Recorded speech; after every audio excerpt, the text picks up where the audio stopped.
It's working. So I want to be able to move us on so we can get everybody out of here for their lunch on time. So I want to dive right in. So our next talk is going to be Dr. Ron Thompson, and he wanted to specifically let everybody know, oh, there he is.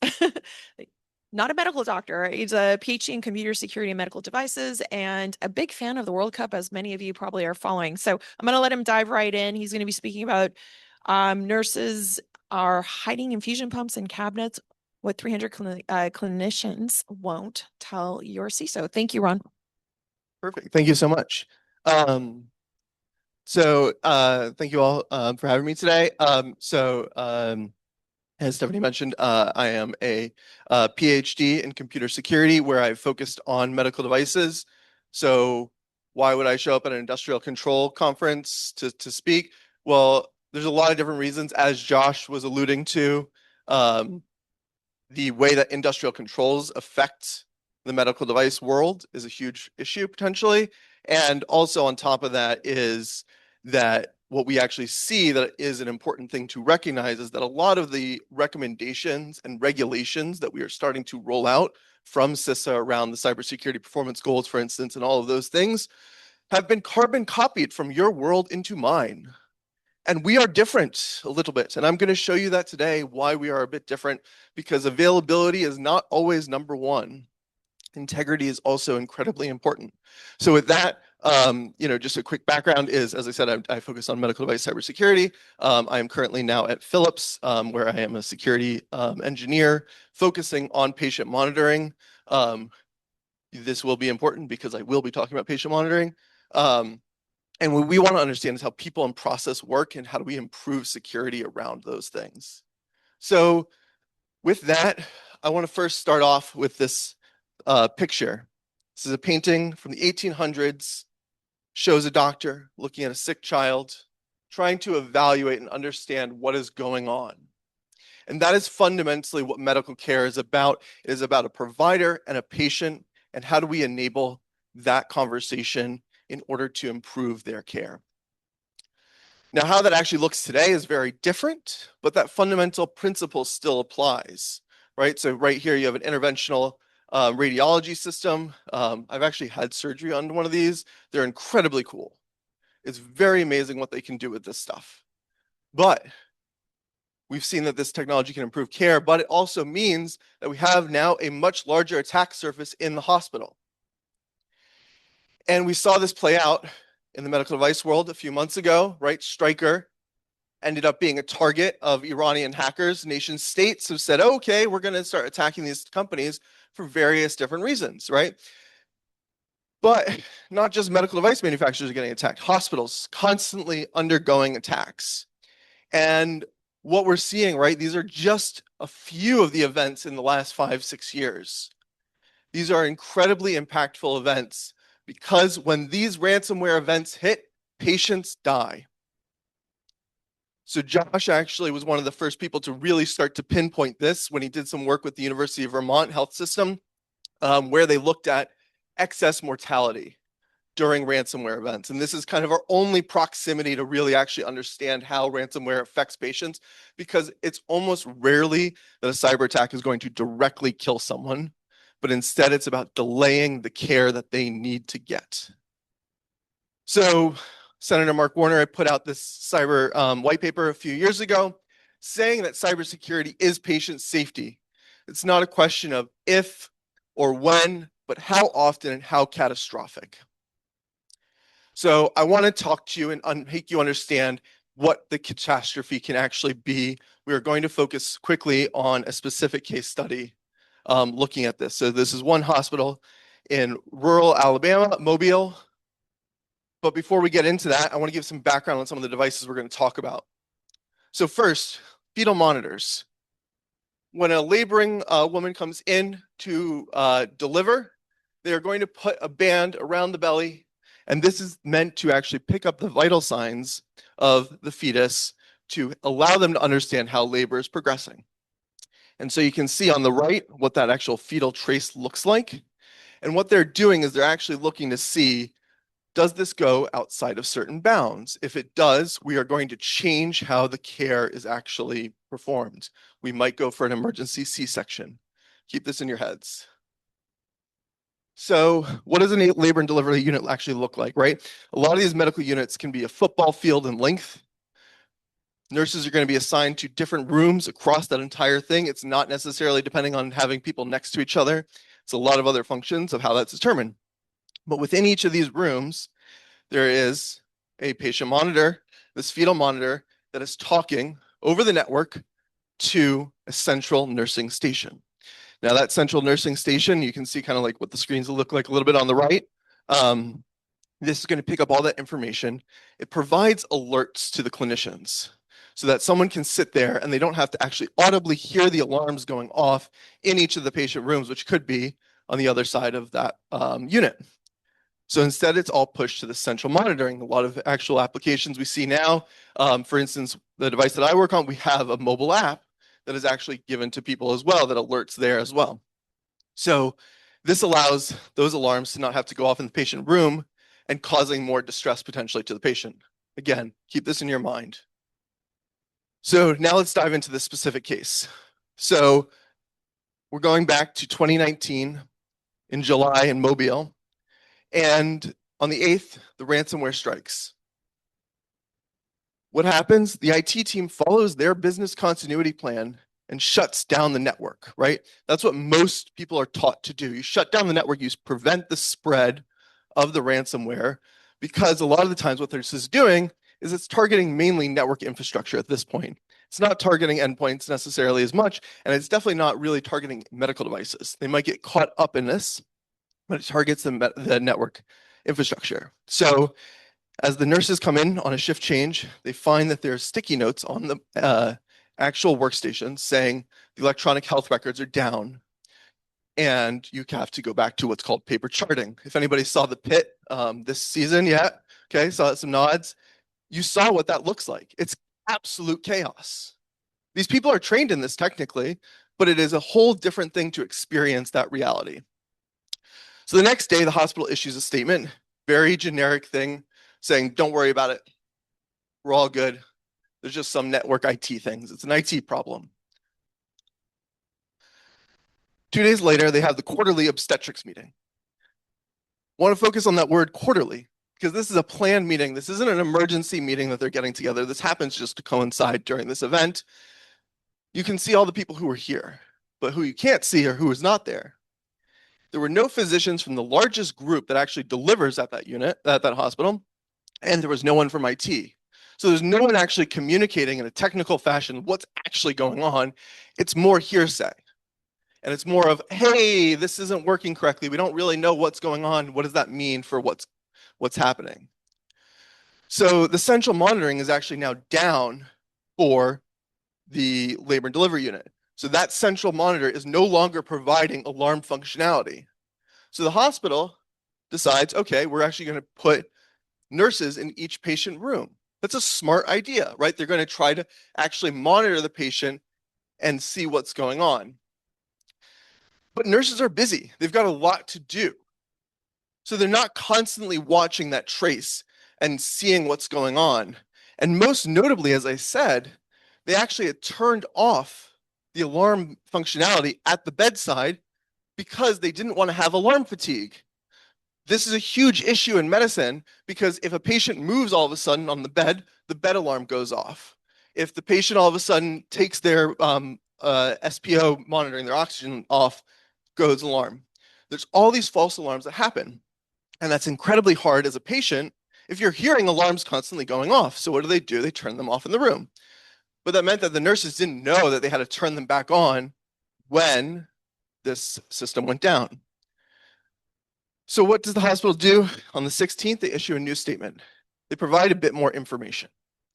And they say first and foremost that they are going to protect all the data.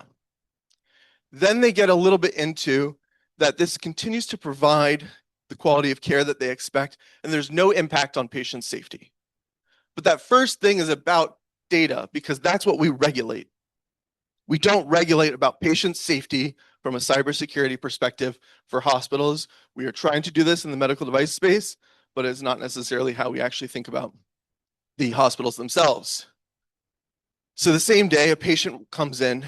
She's been given a diagnosis of what's called gestational hypertension, meaning that she has high blood pressure due to the pregnancy and needs to have an induction to actually have the birth. But this is a scheduled induction, meaning that it can happen anywhere. Doesn't have to happen at this specific hospital. There are other hospitals in Mobile. It's just that that's where her OB is. So she is admitted, and her OB is one of those physicians who wasn't actually at that meeting. So she didn't really know what was going on. The patient never actually gave consent to, I am going into a hospital with ransomware. I want to have my baby here. So the next morning, Pitocin is given, which basically is a drug that induces labor. It's a very normal thing. I want to stress, like, these are very normal operations that's going on. At 9:30, though, we start to see what are called decelerations. So that's where that trace starts to act a bit weird. And normally, if that's seen, the care team would get together and start having a conversation about, do we want to change the course of care? Do we want to allow this labor to progress naturally, or do we want to scrub in and go into an OR? Pitocin is then discontinued at 10:10. Now, that's a normal amount of time to actually give Pitocin and discontinue it. And from everything we've seen, the medical staff had no idea what was going on. When we look at the communication between the nurse and the OB, providing a text message 2 minutes after the Pitocin was given, it was just saying she's progressing well. So they didn't really actually know what was going on. They didn't see that potential issue. So at 11:23, the infant is then delivered unresponsive and sent to a nearby NICU. The next day, the nurse manager, and the OB decide to debrief. It's a normal thing. This went horribly wrong. What can we do? And so they said, okay, well, let's look at the physical trace. So they went and they pulled the paper out of the cabinet and looked at it, and they saw these decelerations. When the nurse manager alerted the OB, she said, I would have C-sectioned her if I'd known this. So this is our only evidence that ransomware caused this issue. And sadly, nearly a year later, that infant died. And this is our first case of a patient death that has actually been definitively linked to ransomware. It is still ongoing in the courts. There's litigation out the wazoo about this, but this is our really specific case that we can see the care that was supposed to be given wasn't because of the ransomware event. And so why is this important to look at? Because a lot of things worked. And this is important for us to understand even in the broader context outside of just the medical space. Because the EHR, so the electronic health records, where the medical records are kept, which is where, again, HIPAA regulates, that was never breached. This does not show up in the Office of Civil Rights HIPAA breach database. Medical records were kept safe. The IT team followed their business continuity plan to the T. And the actual devices themselves, fetal trace, still technically worked. And a nurse was actually placed in the room to observe what was going on. But what didn't work? Well, this assumed that there was to be a short downtime event. It wasn't going to be multiple weeks. That the communication channel to actually talk about a cybersecurity incident didn't exist. There was a Facebook group with the nurses talking about this. How do we deal with this situation? They weren't sure. And this alarm dependency was unknown until the network was lost and a retrospective had to be done. Before that, no one knew that this wasn't going to work. And the patient was never given a choice about receiving care in a ransomed hospital. So fundamentally, this came down to human error. And that is what medicine looks to work with, and what medical device manufacturers, what we are trying to help with, is to say, we want to help reduce human errors. We want to provide more inputs. But when those inputs are all taken away, the chance of us having those errors increases. So, as I said, this is one of many cases that exist. Lots of them, we just have a lot more information because of the lawsuits that are going on with this. So, one of the things that's important, why we want to think about this case and think about the research around this, is actually to say, hey, this is anecdotal evidence. Let's actually start to think about this at a systematic level. And what does this mean for security in hospitals? So I have a paper that's coming out at Usenix Security, which is later this summer in Baltimore. Luckily, it used to be coinciding with DEF CON. It is not anymore, thankfully. The organizers woke up to change that. But we are going to be talking about the study that we did, actually interviewing and surveying clinicians to understand how harm can affect patient care and what this means, because we can't effectively simulate this, right? We have to actually work with people to understand what's going on, because simulating these incredibly complex hospital environments is near impossible. And on top of that, you're never going to get a hospital to agree to allow you to work with their configurations, because they don't know how that stuff is configured. The same thing that I'm sure everybody that deals with water deals with as well, or electricity and all these other areas. So the study itself, kind of, here's the two research questions that we were asking and thinking about. I'm going to quickly talk through the first part around the impacts, but then I want to talk a little bit about controls, because I think it's an interesting piece of this around how we need to think about controls implementation as we are developing security solutions. It's not as simple as let's do what IT does, because it's a lot harder in our spaces, right? So when we actually look at the effects of potential harm based on the types of attacks that can occur, we actually find that integrity has the most potential harm. It is seen to cause catastrophic harm if an integrity attack occurs. Availability is still bad, but the reason that that is bad is because of the delay of care. And it really is going to depend on the type of medical device, the type of unit that you're looking at, which makes this problem all that much harder, because we have to design solutions that meet those clinicians wherever they are. But what's interesting, right, is the likelihood of these things. People think integrity attacks are never going to happen, or I'll catch that. Because they use this idea called clinical gestalt to kind of say, okay, I understand medicine. This looks weird. No one can have a heartbeat of 500. I can catch that. What about these more, clever manipulative attacks that we can start to see actually occurring with AI-driven attacks? And we saw actually some radiologists were able to fool other radiologists with very coherent looking imaging that was manipulated. So that's why integrity seemed to be lower. Confidentiality seemed to be the highest, because this constantly occurs. They leave a computer open. They leave notes. They speak to a patient about something and someone else overhears. That's how they're thinking about confidentiality. So that's why that's so much higher. And availability is because medical devices fail often, unfortunately. I wish I could say we are really good at what we do, but they do fail. And what that means is that they can't then give the care that they need to give. And as I said, kind of like when we actually dive into what that means for the specific types of devices, we can see the interventions. So that's your infusion pumps, your surgical systems, all of those types of things. If those go down, that is going to cause more harm. And interestingly, monitoring is seen as the second most harm. Because if I don't know what's going on with my patient, I can't give them the care they need. So how do we secure the clinical environment, right? We find that actually traditional controls that are being suggested by HIPAA, for instance, and other areas might not necessarily work. So this one clinician told us about rolling out 2FA in their hospital, including in the MRI endpoints workstations. Now, an MRI sits in a Faraday cage. So that means that when you're trying to sit there and authenticate off the phone, it's not going to work. So what do? They have someone go outside, authenticate. They put a piece of tape on the mouse so that's constantly clicking when no one's not using it. People are smart. They will get around these things if we don't design them well to understand what their environment is. We can't just blanket say, do this thing. Then also this idea of agents, right? We hear a lot about, okay, I want to deploy a Rapid7 IDR. I want to deploy a CrowdStrike antivirus. I want to do all these different things. We get asked this all the time. We're constantly having to look at, will this work on our system? What happened with the CrowdStrike blue screen of death, right?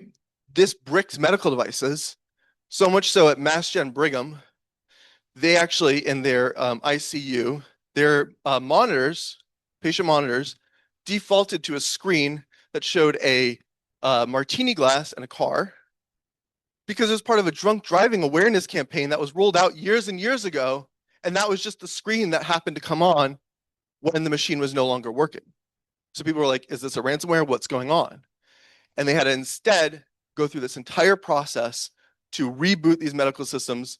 Many of them were bricked, and they had to go back to the manufacturers, work out how they were going to get new devices. And so again, just deploying these normal agents doesn't always work very effectively. Now, here's where the parts of the headline of my talk is around, is what actually happens with InfoSec? How do they communicate to clinicians? Well, we had one critical care APP, so advanced practice provider, talking about how they found out about a cybersecurity incident from a patient because they worked in IT. Whoops, didn't tell people about that. Instead, it just goes around the rumor mill about what went on. Can we trust this thing? I don't know. No one's told me anything about it. Hey, my patient was an IT guy. He said it was fine. But like, who's going to believe that necessarily, right? We had another nurse who talked about how she received information but didn't actually know what was going on. They didn't get any further communications, just something happened. And most importantly, we had a nurse who talked about how biomedical engineering, who comes and does the routine patching and updates for infusion pumps, how they work.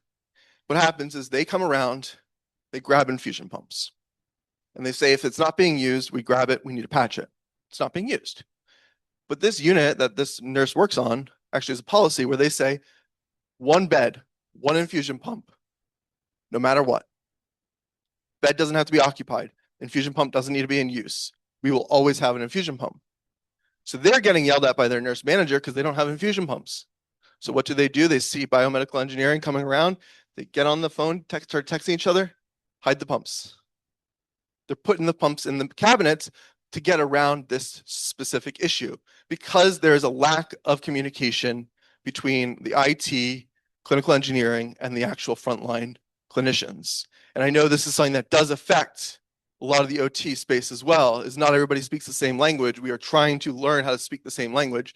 But from the security side, it's incredibly important for us to say, we need to come meet you because we're the ones getting in the way. And we need to figure out how we can design our controls, design our processes to not interrupt your care because we know you're going to find a way to get around this, whether it's hiding your infusion pumps in cabinets or it's putting tape on a mouse.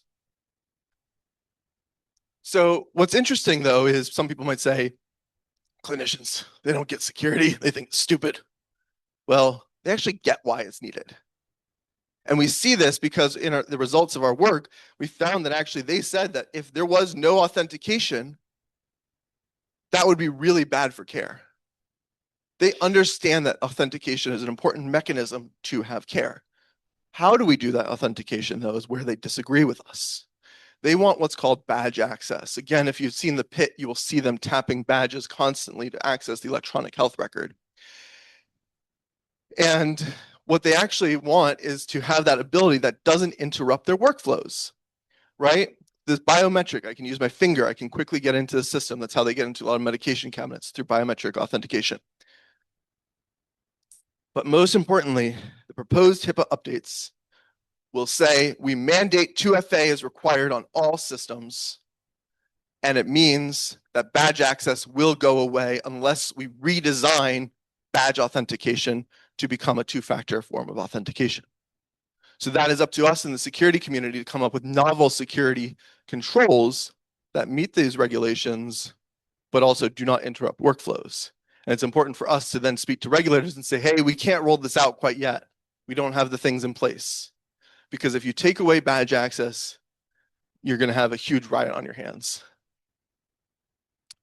And, you know, we need to understand how these clinical environments work, right? We've talked a little bit through this of the different ways in which they might get around things. But again, logging in on a keyboard, that's pretty easy for us, right?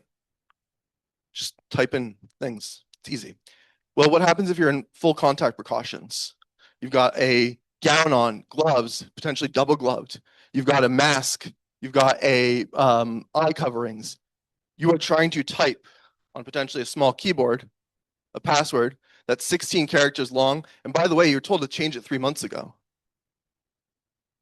You're constantly dealing with these types of things, so they find workarounds to it.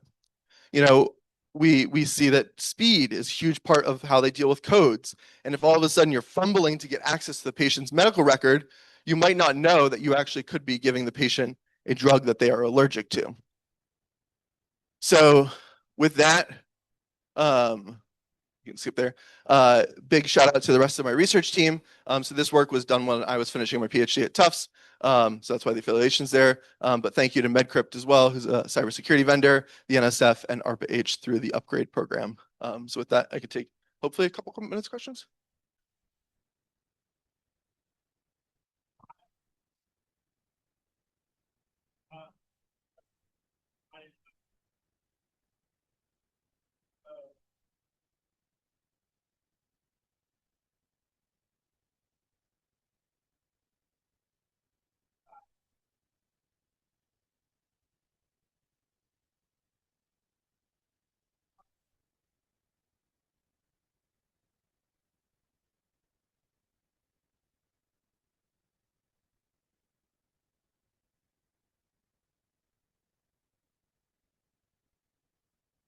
Yeah.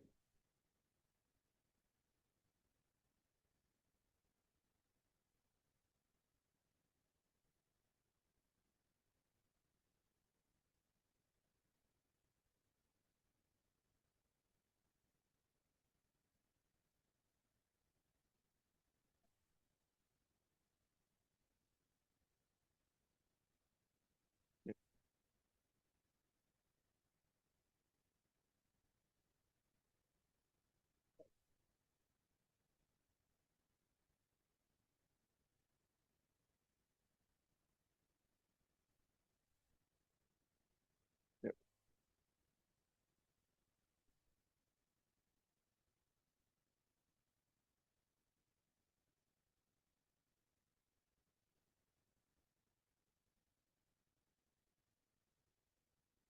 Yeah, so the specific device set that I work on, we actually use we're a Windows-based system. But I do know of a lot of work. For instance, the UCSD is doing some great work around creating an new embedded OS that actually has secure by design principles built into it. So there is a lot of work being done there. For the medical device manufacturers, a lot of that comes down to threat modeling and these other exercises that are not necessarily as like technical hands-on keyboard pieces that at least allow us to give insight into what can go wrong and how do we build controls around that. Because as you said, MRIs are expensive. These things are like the stuff that we see. It's running Windows NT potentially. It's running Windows 7. These things that are completely outdated, and we do push people to say, hey, we can update the patches. We have those available. Not everybody's able to do that for lots of different reasons. So it's up to the medical device manufacturers to come up with what we call compensating controls to actually say, hey, let's put this around to help design that. But a lot of work, as you said, needs to be done around this space. And unfortunately, as you said, both for ICS and medical, these are long product life cycles. And so like, how do we actually maybe, to Josh's whole idea, is take those things a bit more offline while we kind of work towards upgrading the security themselves. Yeah.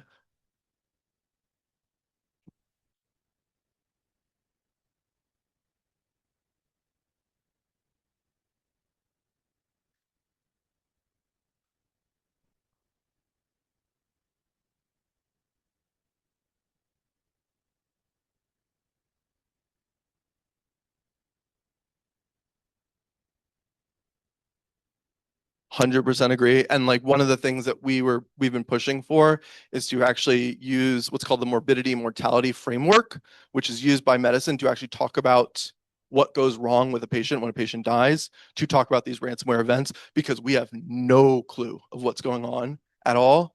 And so if you're interested, let's chat more, because I'm working with a couple docs out of San Diego to think about how this might be done, because it is an incredibly important issue to get the information out there to be much more transparent. I like to think I'm trying to be a bit of an insider threat to push my company to be more transparent. But it's a long process. It's hard for an industry that has traditionally closed itself off to that.